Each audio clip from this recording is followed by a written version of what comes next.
بسم الله الرحمن الرحيم الحمد لله رب العالمين الصلاة والسلام على أشرف الأنبياء والمرسلين سيدنا محمد وعلى آله وصحبه أجمعين ومن استنى بالسنة إلى يوم الدين. In the name of Allah, the especially merciful, the entirely merciful. May the peace and blessings of Allah be upon all of the prophets and the messengers, our Prophet Muhammad, his family, his followers, his companions, and all of those who follow this message until the day of judgment. We seek the help and guidance from Allah. We seek forgiveness and pardon for our mishaps and shortcomings. Whomsoever Allah guides, none can misguide, and whomsoever Allah leaves to stray, none can guide. I bear witness that there is no God but God, and that Muhammad is the messenger and servant of God. I'm speaking to you today on behalf of the CIOGC in this month of Ramadan, during the Quranic Reflections, the 30th year anniversary of the CIOGC. We have now entered into the last third of the month of Ramadan, and these 10 nights we are looking to devote ourselves, exert ourselves, to challenge ourselves, and to dedicate ourselves by immersing ourselves in the Quran even more so. We should all find a way to retreat ourselves from this dunya, to teach our children to retreat, and to not be influenced by others or their ideas and actions, but just to dedicate this last 10 days of Ramadan into a quiet time, a quiet reflection of the words of God. Today, I'm going to speak to you about a big concept in the Quran, but it's from a very small ayah. The ayah is قَدْ أَفْلَحَ مَنْ تَزَكَّى, and the concept is the concept of purification. قَدْ أَفْلَحَ مَنْ تَزَكَّى means surely or certainly the one who purifies is the one who will succeed. The word tazkiyah is rooted in zakawa, or it means to increase, purify, grow, and have a good condition of something. And qad, the way the ayah begins, is a harf taqiq. It means certainty. For sure, Allah has made an absolute promise to us. Falaha, or success, is rooted in the meaning of cultivation, prospering, or growth. We do say that Allah Azza wa Jal has been our prescriber, and He has prescribed fasting to us as it has been prescribed before. But He also is our provider, and He has provided for us a method which to fast, and that is the month of Ramadan. A method in which we immerse ourselves in Quran, the month of Quran. And so this month is a month of purification because the Quran has been made as a purifier for us. The Prophet Muhammad, peace and blessings be upon him, prayed for his soul to have taqwa and to purify it. The exegetes, the mufassir of the Quran, have argued that the whole purpose of the Quran is for purification process, or tazkiyah. So the month of Ramadan is the month of Quran, and then it is truly our opportunity to purify ourselves, to strengthen ourselves, and to reflect and grow from who we are today and who we can become in the future. We all know that stress is the number one reason for illness and disease. Then Ramadan is our resilience because it creates for us a short difference in our daily routines, a time period in which we sort of stress ourselves to be a little bit different. And so really Ramadan is also a healing process for us. But how do we move from our current state to a desired state? What does that path in between the transition of current state to desired state look like? There are all sorts of management techniques and tools like management by objectives or objectives and key results. And even there's the idea of 40 days to change. It's a 20-day breaking away and a 20-day to solidify a new growth or new habit. Then there's this new criteria, or a criteria that's time tested. It's called the SMART criteria.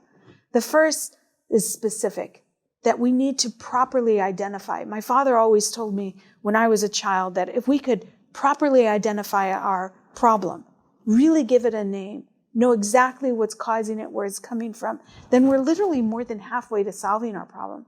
most of us experience trouble because we don't identify the problem. We just know something's wrong. And then we sort of misstep our way trying to fix what's wrong.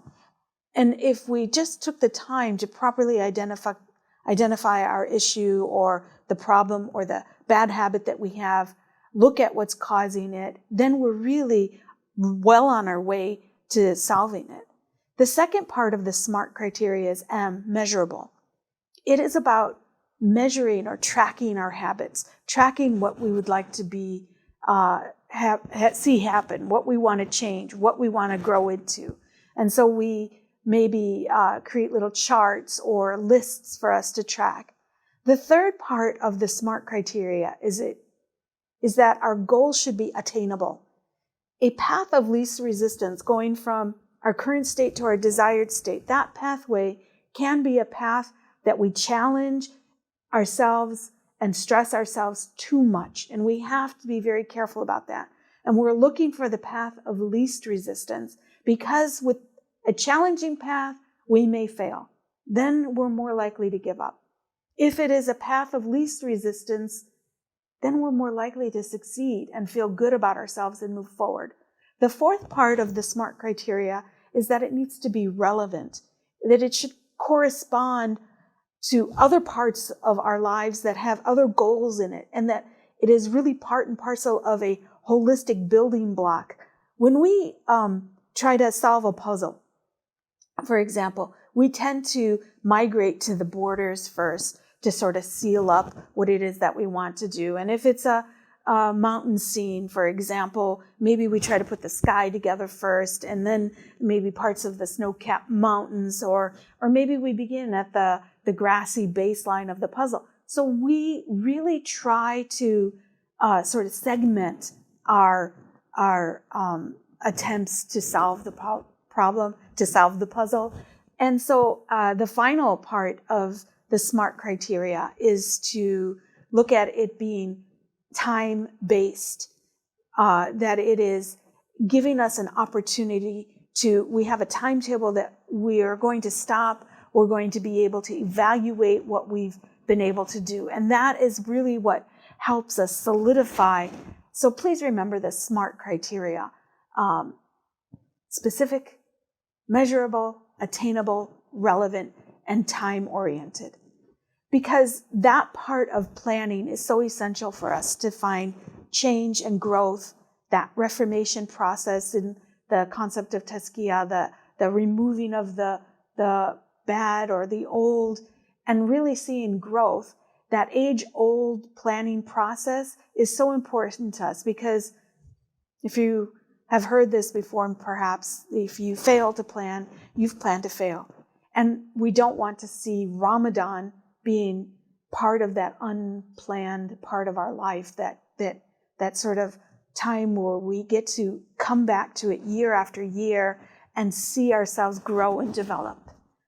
Ramadan truly does have its seasons, and Ramadan itself comes in different times of the year. The lunar calendar is not aligned with the 4 seasons. It progresses in a way where it's pulling back. It seems as if it's coming earlier and earlier every year. And so when Ramadan is in the summer, we see it as a time for toil and struggling, and maybe it's an opportunity for us to really strengthen ourselves and bring about prosperity. And then when Ramadan is in the fall, it could be seen as like a shedding of habits, a removing of the bad things and replacing them with good things. The winter might be seen as a hunkering down with the Quran, sort of that hibernation, just pulling ourselves in. We're really, really removing ourselves from the dunya. And like this year, spring, it's a time for renewal. It's a time for blossoming. It's a time to really grow and develop ourselves. So Ramadan should and can be reflected in the seasons. It can be seen as a different opportunity at different times and stages within our life, because change is a process. It is cyclical. We observe our objectives. We set forth our our ideas that we want to reach, our attainable ideas. And then we move through this, hopefully to maintain that new habit or that new growth and move on. But sometimes we might relapse. And if we relapse, in that case, it's just a matter of starting the cycle over again and maybe making some adjustments to it. Finally, as the ayah goes, "Qad aflaha man tazakka," one will succeed who purifies.